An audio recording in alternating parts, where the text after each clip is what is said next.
देखिए, तो कल मैं आपको बताया था कि सेक्सुअल और एसेक्सुअल रिप्रोडक्शन क्या होता है। अर्थात यह क्वेश्चन जो है कॉमन क्वेश्चन है। ये क्लास 10+2 इंटर में भी मिलेगा, मैट्रिक में भी मिलेगा, 8 में भी मिलेगा, 3 में भी मिलेगा, 4 में भी मिलेगा और 9th में भी मिलेगा। ये सारा चैप्टर है जनन चैप्टर, ठीक है ना। तो जनन की परिभाषा कल हमने बताया था। आज में आपका बहुमूल्य समय को हम लेना नहीं चाहेंगे। हम डायरेक्ट टॉपिक पर डिस्कस करेंगे कि लैंगिक और अलैंगिक जनन में क्या अंतर है। कल हम आपको इस प्रश्न से परिचित करा चुके हैं, रूबरू करा चुके हैं कि लैंगिक जनन की वह विधि है जिसमें दो व्यष्टि भाग लेते हैं। दो व्यष्टि की आवश्यकता होती है, दोनों की भागीदारी की आवश्यकता होती है और दोनों अपोजिट होना चाहिए, एक मेल और एक फीमेल, अर्थात एक नर तो दूसरा मादा, राइट। और हमने कहा था कि अलैंगिक जनन की वह विधि है जिसमें सिर्फ एक व्यष्टि भाग लेते हैं, एक जीव भाग लेते हैं, right. I come to the point. हम विषय वस्तु पर चर्चा करेंगे कि लैंगिक और अलैंगिक जनन में क्या अंतर है। देखिए, लैंगिक जनन में आप बताएंगे एक एक चीज तुर तुर के बताएंगे सर कि लैंगिक जनन में दो जीव की आवश्यकता होती है और दोनों अपोजिट होते हैं, अर्थात दो व्यष्टि भाग लेते हैं। किसमें?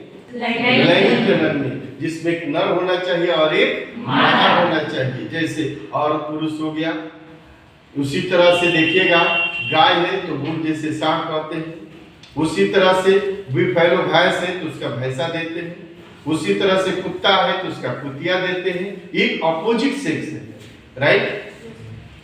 तो आप लोगों ने एक चीज क्लियर किया कि लैंगिक जनन में दो जीव की आवश्यकता होती है, लेकिन अलैंगिक जनन में सिर्फ एक जीव की आवश्यकता होती है, राइट। दूसरा चीज हमने बताया था कि लैंगिक जनन में युग्मज का निर्माण होता है, युग्मज की आवश्यकता होती है, लेकिन अलैंगिक जनन में युग्मज की आवश्यकता नहीं होती है, उसमें उसका निर्माण नहीं होता। अब हमने तीसरा बात बताया था कि जब युग्मज बनेगा तो उसमें संलयन होगा, माने संलयन की क्रिया लैंगिक में होता है और संलयन की क्रिया अलैंगिक में नहीं होता। ये भी चीज बताया था कि लैंगिक जनन में निषेचन की क्रिया होता है, लेकिन अलैंगिक जनन में निषेचन की क्रिया नहीं होता है। अगला चीज हमने बताया था कि लैंगिक जनन में समसूत्री विभाजन होता है, लेकिन आपको अलैंगिक जनन में अर्धसूत्री विभाजन होता है, जिसमें इसको हमने बताया है। अब देखिए, सबसे इंपॉर्टेंट चीज क्या है कि लैंगिक जनन में चक्रीय प्रक्रिया होता है, जैसे मध चक्र होता है और ऋतुस्राव चक्र होता है। जैसे 14 वर्ष के बाद या 12 वर्ष के बाद स्त्रियों में एक साइकिल चलता है, 28 दिन के बाद एक पीरियड आता है। तो ये चक्र सिर्फ आपका लैंगिक जनन में होता है। किसमें होता है? लैंगिक जनन। या मध चक्र हो या ऋतुस्राव चक्र, जिसको मेंस्ट्रुअल साइकिल बोलते हैं, ये चीज सिर्फ आपका लैंगिक जनन में होता है। लेकिन मध चक्र हो या ऋतुस्राव चक्र की जो प्रक्रिया होती है वह आपका लैंगिक जनन में नहीं होता।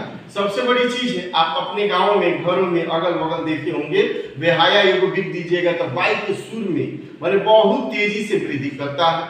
आप पुदीना बो दीजिए, देखिए पूरा फैलता है। घास का चार को देखिएगा, जड़ लगा दीजिए, पूरा देखिए फैल जाता है। तो आप सोच सकते हैं कि अलैंगिक जनन में जो निम्न कैटेगरी का, निम्न स्तर का, जैसे शैवाल होता है, कवक होता है, पौधे होता है और कशेरुकी जैसे जीव होता है, उसमें वृद्धि बहुत तेजी से होता है। आज किसी देखिएगा कुत्ते को काट लेता है, आज 2-4 ढेरुआ पिलुआ उसमें देखते होंगे, और दूसरे दिन देखिएगा कितना उसको ग्रोथ कर देता है, देखते हैं।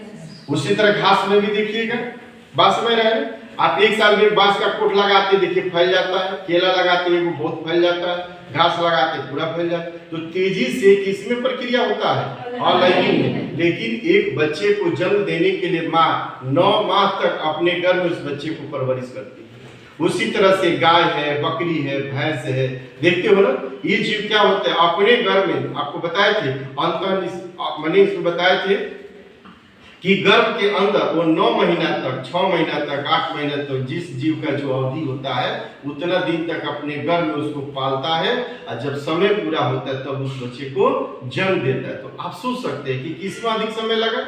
लैंगिक जनन का। किसमें समय कम लगा? तो कौन तेजी से होता है, कौन धीमा होता है? ये सारी चीजों को हमने इस पर मेंशन किया है। कोई डाउट?